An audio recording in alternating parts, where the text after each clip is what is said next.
y me sentía un poquito mal ahora, pero ya la última vez lo dijo también, que ya no me da pena decirlo, es que los síndromes no existen.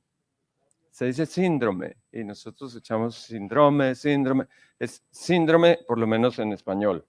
Entonces el síndrome de ovarios poliquísticos es una entidad heterogénea, como ya lo manifestó Ricardo, y pues lo que vamos a hacer es como darnos una pasada por los criterios diagnósticos desde Rotterdam, porque los criterios actuales están basados en Rotterdam, han sido revisados y hay una guía que prácticamente todo el mundo acepta hoy día, que fue publicada en el año 2018 y fue revisada el mes pasado en el Congreso de la Sociedad Europea de Reproducción Humana y Embriología y está para publicación en Fertility and Sterility y Human Reproduction, el Journal of Clinical Endocrinology and Metabolism, todos este mes. Estos son los criterios diagnósticos básicos del síndrome de ovario poliquístico. El del Instituto Nacional de Salud es 1998, incluye hiperandrogenismo clínico bioquímico y disfunción menstrual. Y luego, en el año 2004, los criterios de Rotterdam, que son la unión de la Sociedad Europea de Medicina Reproductiva y la Sociedad Americana de Medicina Reproductiva, dijeron que se necesitaban 2 de 3 y añadieron la morfología poliquística. Es decir, que tenemos el hiperandrogenismo clínico o bioquímico, la oligoanovulación o anovulación y el cuadro de ovarios poliquísticos por ecografía.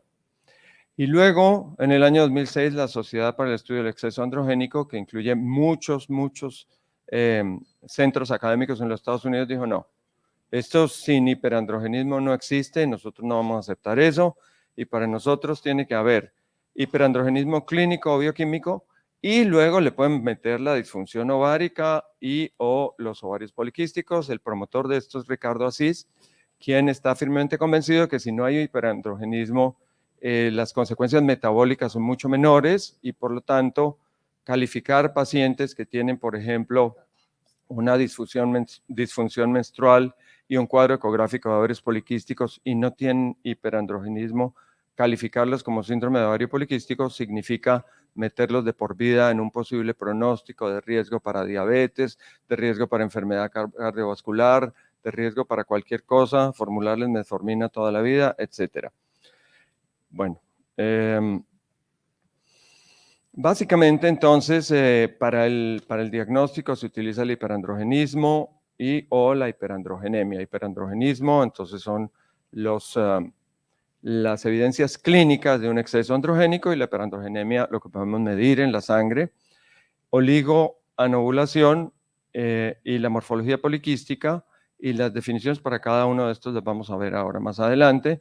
Y por supuesto que lo que dicen también es que hay que excluir otras etiologías. Para excluir otras etiologías uno puede medir la FSH para saber que no está ante un cuadro de menopausia. La medición de la LH no es necesaria, desde hace muchos años no se considera en ninguna parte en criterio diagnóstico. Y para excluir la hiperplasia suprarrenal congénita no clásica o de comienzo adulto, se puede medir la 17-hidroxiprogesterona, para los que quieren números mágicos, ahí están más o menos los que recomiendan, la hiperprolactinemia también, y el hipotiroidismo. Son esas 3 entidades básicas las que hay que excluir, y luego de acuerdo a la clínica hay otros que se pueden necesitar excluir, como por ejemplo el síndrome de Cushing. Pero el propósito de las guías es dar algo sencillo que todo el mundo pueda usar y... Soy chiquitico. Que todo el mundo, no había visto cómo lo ven ustedes.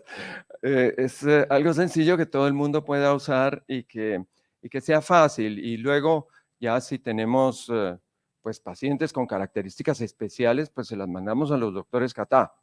Porque el propósito es que cada ginecólogo sea capaz de entrar en este proceso diagnóstico y darle unas conclusiones al paciente o bien remitirlo. Así que las guías a veces pecan por simplicidad y no se meten en cosas muy profundas. Las razones por los cambios diagnósticos que adujeron en el año 2018, cuando se publicaron las guías que fueron inicialmente producidas en la Universidad de Monash y que aceptó luego todo el mundo, son el hecho de que no había una coincidencia en qué denominar como alteraciones menstruales. Y ellos dicen que en el consenso de Rotterdam se tomó en ovulación con más de 35 días, ciclos de más de 35 días, o menos de 6 ciclos al año, o la presencia de amenorrea. Y en el hiperandrogenismo, un score de Fuhrman-Gallwey de mayor de 9, y para la evaluación bioquímica, testosterona libre o el índice de andrógenos libres, que nunca nos dicen exactamente cuál es el punto de corte. Para los ovarios poliquísticos se tomó en ese momento, basado en una serie de estudios, el punto de corte de 12 folículos entre 2 y 9 milímetros o un volumen ovárico mayor de 10 mililitros, que es muy útil, sobre todo en pacientes que no han tenido relaciones sexuales y se les va a hacer una ecografía transabdominal, ahí el conteo de folículos no va a ser para nada confiable. Y la exclusión, como ya dijimos, hiperprolactinemia, hipotiroidismo, hiperplasia suprarrenal congénita. La revisión de estos criterios para el 2018 estaba basada en el progreso tecnológico que hacía obsoleto el número de folículos previamente fijado. O sea que los 12 folículos ya los tenía el 50% de la población general joven. Mujeres entre 20 y 25 años, todas caían en ovario poliquístico o multiquístico, como se lo reportan con frecuencia en ecografía. La testosterona libre tenía el problema de que si se medía directamente no era reproducible y poco confiable en la revisión que ellos hicieron en ese momento. Y los puntajes del Fuhrman-Gallwey tenían el problema de que había muchos pacientes que estaban por debajo de ese punto de corte de 9, pero que se quejaban de sufrir por su apariencia y tenían que acudir a medidas para disminuir el vello corporal o facial. Y lo otro importante que ellos encontraron es que había una gran dificultad para el diagnóstico en las adolescentes cuando se usaban los criterios de Rotterdam, que eran unos solos y no contemplaban que mujeres en sus primeros años después de la menarquia van a tener ciclos irregulares, y esto puede ser perfectamente normal. Las nuevas recomendaciones están basadas, sin embargo, las nuevas recomendaciones de ese año, 2018, estaban basadas en los criterios de Rotterdam y lo que hacían era aclarar puntos de corte y discriminar valores normales. En cuanto a ciclos irregulares y disfunción ovárica, lo que dijeron es todos los ciclos menores de 21 días o mayores de 35 días son anormales, y si la paciente tiene menos de 8 ciclos al año, podemos considerarla oligoovulatoria, y si tiene por lo menos un ciclo mayor de 90 días también. Y siempre que encontremos ciclos irregulares, pensemos en síndrome de ovario poliquístico, excepto en pacientes adolescentes, porque en ellas puede ser normal.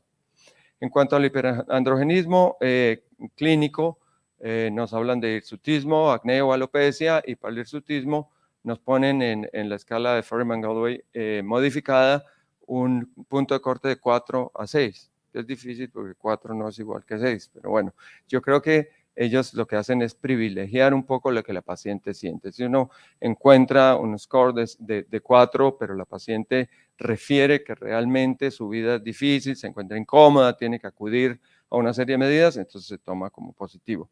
Y desde el punto de vista bioquímico, la testosterona total más la globulina transportadora de hormonas sexuales para hacer una testosterona libre calculada. Y ya en ese momento dijeron la androstenediona y la de hidropiandrosterona no nos interesan mucho porque pues representan eventos periféricos. Spiroff, por ejemplo, publicó que en 6.000 casos había tenido 2 valores anormales de hidropiandrosterona, y por eso básicamente lo sacaron y simplificaron un poco las cosas para todos nosotros. Dicen ellos que desaconsejan la medición directa de testosterona libre y que la interpretación de los valores debe hacerse de acuerdo a la referencia del laboratorio utilizado, la cual, sin embargo, dicen que no es muy confiable. El hiperandrogenismo bioquímico no es confiable en las pacientes que tienen anticoncepción hormonal, eso lo sabemos todos, y recomiendan una suspensión de 3 meses, y por supuesto, si uno va a suspender 3 meses, tiene que pensar qué va a hacer si la paciente requiere anticoncepción. No se puede dejar así a la loca. Los niveles muy elevados de testosterona total o libre pueden indicar neoplasia. La medición de andrógenos se hace solamente si no hay un hiperandrogenismo clínico. O sea, si la paciente tiene un score mayor de 6 y refiere sentirse incómoda, ellos dicen, usted puede simplemente no medirle nada y considerar ese criterio positivo. Y eso lo hacen desde el 2018 y lo reafirman ahora. Y la medición de esos andrógenos es, dicen ellos, de relevancia mínima si hay un diagnóstico claro de hirsutismo. En cuanto a la morfología de ovario poliquístico, encuentran que después de hacer una revisión exhaustiva, 12 folículos para la definición que tienen los ecógrafos hoy día no es útil en absoluto, y lo pasan a 20 folículos. Algunos, como Didier de Wally en Francia, decían no, tenemos que ir a 25 para que tengamos una discriminación clara, pero este fue el consenso al que se llegó después de hacer una revisión exhaustiva de la literatura, más de 20 folículos en uno de los dos ovarios. Es decir, si encuentran este 20 y en este 15 no importa, tiene morfología de ovarios poliquísticos, no síndrome de ovario poliquístico, morfología poliquística, que es uno de los criterios. Y si no puedo, si no tengo cómo medir los folículos, por ejemplo, si voy a hacer ecografía abdominal, entonces es más importante la medición del volumen ovárico y se considera el punto de corte 10 mililitros y puede ser para cualquiera de los dos ovarios. Es decir, si uno de los dos ovarios tiene un volumen normal, no es importante. El ultrasonido no es necesario en pacientes con ciclos irregulares e hiperandrogenismo. Eso quiere decir que si la paciente viene porque tiene ciclos irregulares y le hacemos una evaluación de hirsutismo y tiene un score de 10, no tenemos para qué hacerle ecografía. Especialmente si es una paciente que no tiene relaciones, empezar a pensar si le hacemos ecografía vaginal o si mejor abdominal, pero cuál es el radiólogo que nos va a hacer ecografía abdominal y si él sabe que el punto de corte son 10 mililitros, cero, no se necesita. Ahora, más tarde en la vida uno podría querer evaluar cuál es el fenotipo específico de la paciente y para eso puede ayudar, pero hay que aclarar que si la paciente ya tiene el hiperandrogenismo y la disfunción ovulatoria es de fenotipo A o B, que son los que realmente tienen impacto desde el punto de vista metabólico. Y este es el cuadro general de cómo quedó en el año 2018 la evaluación. Y ya sé que no alcanzan a ver, entonces vamos a ver el del 2023 más adelante. Bueno, los exámenes adicionales para volver sobre lo mismo y que nos quede claro, no necesitamos 20 exámenes adicionales, necesitamos una TSH, una medición de prolactina y una medición de 17-hidroxiprogesterona, que si no lo sabemos interpretar, otra vez mandamos a los doctores CATA. Pero en general se considera que el punto de corte puede ser 200. Si está por encima, pues se puede hacer un test de estimulación, pero yo creo que uno como ginecólogo general, y el impacto de esto es para los ginecólogos generales, está muy bien servido si tiene un endocrinólogo de confianza, una persona que uno sabe, que sabe mejor que uno qué hacer, y todas estas pacientes que le salgan con resultados anormales, uno podría remitirlas. Incluso quien no sepa tratar la hiperprolactinemia, que es de uso común entre los ginecólogos, pero si uno no se siente en confianza y no sabe cuándo pedir imágenes centrales, para eso tiene personas, ayer lo dijo alguien muy bien, el que no sabe todo, y nadie sabe todo, tiene amigos que saben todo. Bueno, entonces uno nunca debe sentirse mal por remitir a un paciente. Y consideraciones adicionales, el 30% de las pacientes hirsutas que reportaron tener ciclos regulares presentaron niveles bajos de progesterona en la fase lútea.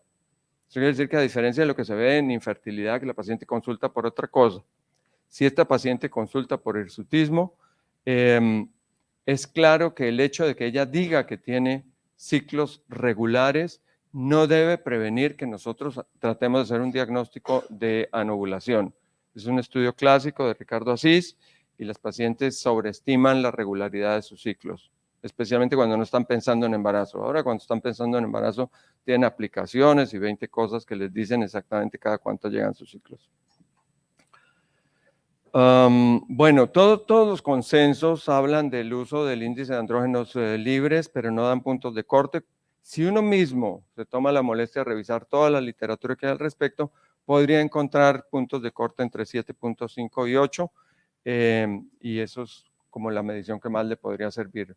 Medir testosterona total, medir la globulina transportadora de hormonas sexuales y hacer este cálculo que es muy sencillo. Y ahora vienen las consideraciones del 2023. La diferencia más importante en estos criterios del 2023 está en que hay un reporte mucho más amplio, más de 6.000 páginas para el que quiera averiguar. Algunos somos así tan brutos de meternos a leer eso. Y luego tienen unas recomendaciones. Y la síntesis de la evidencia está toda ahí en esas 6.000 páginas y tiene 55 revisiones sistemáticas y metaanálisis. Es súper interesante, pero es súper interesante si uno no tiene mucho que hacer porque realmente es muy amplio. Yo creo que es muy, muy bueno cuando uno tiene dudas sobre puntos específicos ir a consultar allá y el resto uno puede mirar las recomendaciones que ellos les dan. Y de todas esas cosas que ellos analizaron, la que nos encargó Ricardo a nosotros hoy es esta. Es la primerita de...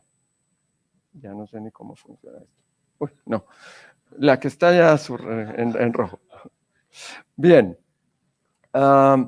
Entonces, ellos nos dicen que entre lo que hicieron en el 2018, que fue afirmar los criterios de Rotterdam, definir que eran ciclos irregulares, tener una nueva aproximación especial para los adolescentes y definir los criterios de ultrasonido, la diferencia en estas guías es que ya no son como un consenso simplemente, sino para cada uno de los temas ellos hicieron una revisión sistemática y un metaanálisis. Así que lo que hacen es establecer esos criterios basados estrictamente en la evidencia.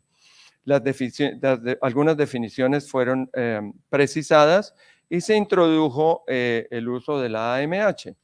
Y ahí el que alcance a leer sabe dónde puedo buscar. Les puse las referencias por si estaba ahí arriba grande de Fertility and Sterility, Human Reproduction y el Journal of Clinical Endocrinology. Y acá a este lado está donde uno puede encontrar el reporte completo de las 6.000 y pico de páginas. Bien, ellos se tomaron la molestia, aparte de hacer una revisión basada en la evidencia, de consultar a los pacientes. ¿Cuáles son los problemas que ustedes tienen? Cuando usted va y consulta, ¿qué es lo que le preocupa? ¿Qué es lo que le molesta? ¿Qué es lo que le deja insatisfecha? Porque piensan que eso es lo único que puede traer a nosotros los pacientes. Ellos necesitan ayuda, pero nosotros necesitamos diagnosticarlos para prevenir enfermedades posteriormente. Y entonces nos dicen que el tiempo hasta el diagnóstico es uno de los problemas más importantes. Esto es una revisión en Canadá, pero son revisiones similares también en Holanda y en el Reino Unido. El segundo es que los pacientes piensan que el número de médicos que tienen que verlos para llegar al diagnóstico es muy alto. Van donde el médico general, después se los remite donde el ginecólogo, después se los remite donde el endocrinólogo ginecólogo y al final a lo mejor terminan donde el doctor Cata nuevamente. Entonces se quejan un poco de eso y piden que haya como una rapidez en la forma en que los médicos las abordan y les explican cosas. Y en general estuvieron muy poco satisfechas con la información sobre fertilidad. Es decir, que la paciente viene, tiene 22 años, tiene una sintomatología clara y el médico le dice, bueno, tiene que tomar pastillas anticonceptivas o en determinadas condiciones, si tiene sobrepeso, tiene que tomar metformina, se acuerda de que hay que cambiar el estilo de vida y el ejercicio de esto, pero nunca le pregunta si después va a querer tener hijos, ni le dice cómo afecta esto las posibilidades de tener hijos. Esas son como las principales quejas de los pacientes y la idea es tratar de solucionarlas. El otro problema que ellos vieron cuando empezaron a evaluar la evidencia es que hay una cantidad de estudios que no son sustentables. Hicieron el trabajo en diversas áreas de solicitar los datos de los estudios para tratar de hacer un metaanálisis basado en datos individuales, que pues es mucho más preciso, y encontraron una serie de estudios, aquí hay algunos mencionados, que básicamente no tenían los datos o los datos no coincidían con lo que ellos habían publicado. Y eso llevó a retractar estudios publicados hace 10 y 15 años de diversas revistas. Es algo muy interesante. Entrando básicamente en lo que nosotros queremos saber, la paciente consulta por ciclos irregulares y tiene un hiperandrogenismo clínico, está diagnosticada. Hay que excluir las otras causas, ya dijimos, las 3 importantes, pero está diagnosticada. En esa paciente no necesitamos medir testosteronas, ni testosteronas libres, ni hacer índices antiandrógenos libres, ni hacer ecografía. Nada. 70% de las pacientes con síndrome de ovario poliquístico están en estas categorías. Entonces, como ven la guía, lo que trata es de simplificar mucho lo que se hace. El paciente vino, contó lo que le pasa, usted la examinó y tiene el diagnóstico. Puede hilar más delgado si usted quiere, pero con esto tiene el diagnóstico y tiene la posibilidad de decirle cuál es su situación actual, cuál es su posible tratamiento y qué cosas pueden venir después para ella. Si tiene que hacerse una serie de exámenes para tratar de estar segura de que no va a tener problemas, especialmente problemas metabólicos más adelante. Y como dijimos, es el 70% de los pacientes y no requieren ecografía para el diagnóstico. Pero luego la paciente viene por ciclos irregulares, pero no tiene hiperandrogenismo clínico. Entonces uno puede medir, como ven ahí, los niveles de testosterona y hormona, globulina transportadora de hormonas sexuales, y si tiene un hiperandrogenismo bioquímico, entonces pasa otra vez a excluir las otras causas y tiene el diagnóstico. Pero si no le encuentra un hiperandrogenismo bioquímico, o sea, si no tiene andrógenos elevados, entonces debe hacer ultrasonido para evaluar la paciente, y lo nuevo que ponen aquí es que le puede hacer un test sérico para evaluar la AMH. La sorpresa la van a llevar al final cuando sepan que después de analizar 57 estudios no nos pudieron dar un punto de corte para la AMH. Bien. Luego está la paciente... bueno, esto es para señalizar lo que ya dijimos antes. Lo que se le debe medir es testosterona, globulina transportadora de hormonas sexuales y hacerle un índice de andrógenos libres. Y luego está la paciente que tiene hiperandrogenismo clínico, tiene ciclos regulares y le hacemos la ecografía. Y en la ecografía, bueno, no tuvo hiperandrogenismo bioquímico. Y le encontramos en la ecografía que tiene más de 20 folículos o que su volumen ovárico es de más de 10 mililitros, y entonces ella nuevamente ya tiene el diagnóstico, hay que excluir las otras causas. Como ven, es extremadamente sencillo y se basa mucho en la clínica. Bien, entramos en el terreno interesante, y es ¿qué son los ciclos irregulares y la disfunción ovulatoria? Entonces ellos dicen que los ciclos irregulares son normales en el primer año después de la menarquia. O sea, la paciente viene, consulta porque tiene un exceso de vello corporal y dice que tiene menstruaciones cada 40 días. Usted omite ese hecho porque encuentra que no es clínicamente relevante durante el primer año.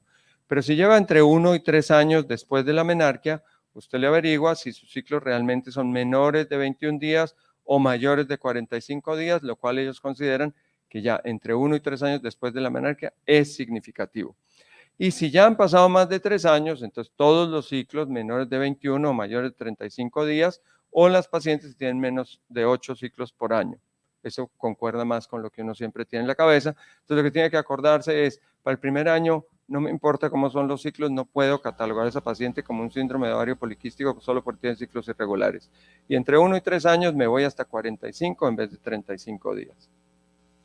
La menorrea primaria consideran ellos que debe ser estudiada y tenida en cuenta si la paciente tiene 15 años o si han pasado 3 años después de la telarquia.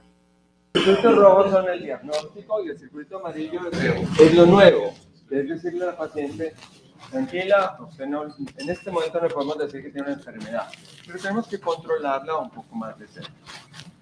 Bien, ¿qué privilegia esto? Bueno, privilegia la visión clínica del médico. Si los ciclos irregulares son manifestados por la paciente en determinadas etapas de su vida reproductiva, como inmediatamente después de que llega la menarquia o en 1 a 3 años después de que llegó. Privilegia el hecho de que la paciente sienta que tiene un problema de hiperandrogenismo, porque si es así, la paciente debe ser tratada. Y luego no hay ningún cambio. Y luego no hay ningún cambio en lo que tiene que ver con las mediciones de andrógenos, que son similares, y el cambio en la parte ecográfica se mantiene, que son 20 folículos o un volumen ovárico mayor de 10 mililitros. Vamos al asunto de la hormona antimülleriana, que era como la expectativa que teníamos, que era fantástica. No, dígame cuánto tiempo. 1 minuto, ok. La AMH, como ven, no sirve, porque evaluaron 57 estudios y el punto de corte no se encontró. Hay estudios que sugieren puntos de corte desde 3.7 hasta 8. Así que, en principio, aunque nos dicen que se puede usar, en la práctica se usaría en estudios en los cuales usted esté averiguando si realmente la hormona antimülleriana puede servir en su población específica. Y les había puesto aquí algo, pero no sé si sale allá, que lo simplifica mucho. Yo creo que si alguien quiere tener una diapositiva, es esta. Si alguien quiere tomar una fotografía, es esta. Por él le dice el paso 1, el paso 2 y el paso 3, que son los que mencionamos, pero están de una forma más sistemática. Claro, para eso estamos. No, esta no me parece. Esta me estoy corriendo. ¿Ahí o en la siguiente? La que sí. ¿Esta? La única que teníamos que tomarle foto.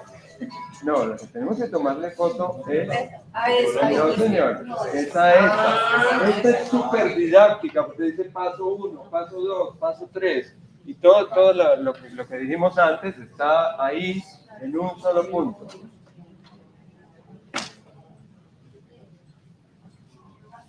Y, pues, bueno, básicamente lo que hay que excluir está ahí. O sea, esa es la diapositiva. Para eso vinimos. Bien, ¿qué cosas son? Esto me parece de una importancia enorme, enorme. Pues todo lo que nos vamos a gastar en tiempo explicándole a esa señora que después tiene problemas metabólicos y que después puede tener infertilidad, entonces eso vale dinero, tiempo del médico. Esto vale más dinero. Ginecólogos que piden todos los días insulina y no la saben interpretar, porque además, aquí se lo están diciendo, es difícil de interpretar. No pidan eso, es la recomendación y yo aquí lo recomendaría más de lo que lo recomiendan ellos. Bueno, esto es otra vez volviendo a lo de la testosterona total, si se mide, debería ser medida por análisis de espectrometría de masa, sino por inmunoanálisis o análisis enzimáticos o radiométricos. Y es muy difícil evaluar el hiperandrogenismo bioquímico en mujeres en anticonceptivos, entonces se debe suspender por 3 meses, eso ya lo habíamos dicho. Y en los adolescentes, pues esto es lo que corresponde al circulito amarillo, y es que hay un bache ahí, en donde no sabemos qué hacer. Le decimos váyase tranquila y la paciente no vuelve, le decimos usted tiene síndrome de ovario poliquístico y la niña se deprime, está probado que es así. Las tasas de depresión y ansiedad son absolutamente enormes. Bueno, esto es acerca de por qué no se les explica la parte de infertilidad y entonces debería tener una discusión con ellas sobre lo que viene después y que sobre todo una visión positiva de que existen tratamientos con los cuales sin que estemos hablando de tratamientos complejos o extremadamente caros, ellos van a poder tener sus hijos y está probado, hay una serie de curvas que muestran que las pacientes con síndrome de ovario poliquístico en general llegan a llenar su vida reproductiva perfectamente igual que los otros pacientes, siempre y cuando tengan una atención médica baja. Una atención médica adecuada. Estos son los fenotipos y sobre eso pues es mucho más interesante para el que se dedica ya a este tipo de cosas, pero es importante que uno lo tenga como en mente.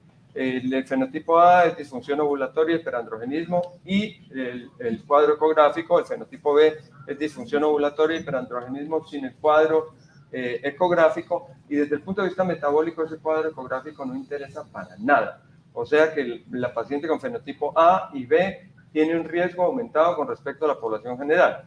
La paciente de fenotipo C es una paciente con hiperandrogenismo sin disfunción ovulatoria, pero con imagen ecográfica de ovarios poliquísticos, y el hiperandrogenismo le confiere un incremento de riesgo metabólico que no llega a ser iguales a las del fenotipo A y B, pero que es diferente al de la población general. Y el fenotipo D, que es disfunción ovulatoria con el cuadro ecográfico, pero sin hiperandrogenismo, básicamente tiene el mismo tipo de riesgo metabólico, como ven aquí, muy comparable, aquí al lado derecho, al de los pacientes controles. Y a todo eso, cada uno de esos fenotipos, si la paciente es obesa, miren cómo le incrementa el riesgo. Es decir, que el peso es un parámetro muy importante a seguir en estos pacientes y muy importante para controlar, bien sea con estilo de vida o bien sea con el tratamiento del cual ya les hablarán ahora. Y este es el seguimiento que ellos proponen. Otra vez, ustedes ven que la insulina no aparece por ahí en ninguna parte, pero nos proponen que se haga evaluación de la glucosa e idealmente nos proponen que la hagamos con un test de tolerancia oral a la glucosa y no con una glucosa basal ni con una hemoglobina glicosilada. Y para esto analizaron 111 estudios, hicieron un metaanálisis y llegaron a esas condiciones, esas conclusiones. En cuanto a la presión arterial, se debe chequear anualmente, se debe hacer un screening de lípidos, como ven ahí también, basado sobre todo en el riesgo que tenga la paciente, y se debe evaluar para apnea del sueño, especialmente si la paciente es sintomática. ¿Qué pasa con el riesgo cardiovascular? Ellos analizaron básicamente, analizaron múltiples estudios, pero este, que es el más grande que encontraron, son 751.000 mujeres, un poquito más que eso, y no encontraron en este momento evidencia de riesgo cardiovascular. Eso no quiere decir que no lo haya, quiere decir que tenemos que buscar más datos para poder decir si lo hay o no lo hay, pero en este momento lo que se piensa es que probablemente el fenotipo del síndrome de ovarios poliquísticos se va desvaneciendo con la edad, porque esos pacientes, igual que cualquier otra, va gastando su reserva ovárica, e incluso hay pacientes que hacia los 40 o 41 años comienzan simplemente a ovular. Entonces, probablemente para el momento en que se presenta el riesgo cardiovascular, el síndrome de ovario poliquístico en algunas pacientes se fue. Eso no quiere decir que no debamos tenerlo en cuenta y seguirlo estudiando, pero desde el punto de vista clínico, hoy no representa mayor cosa. Siento mucho lo de la hormona antimülleriana, porque todos teníamos una expectativa grandísima, pero pues no vamos a poder decir que es normal y que es anormal.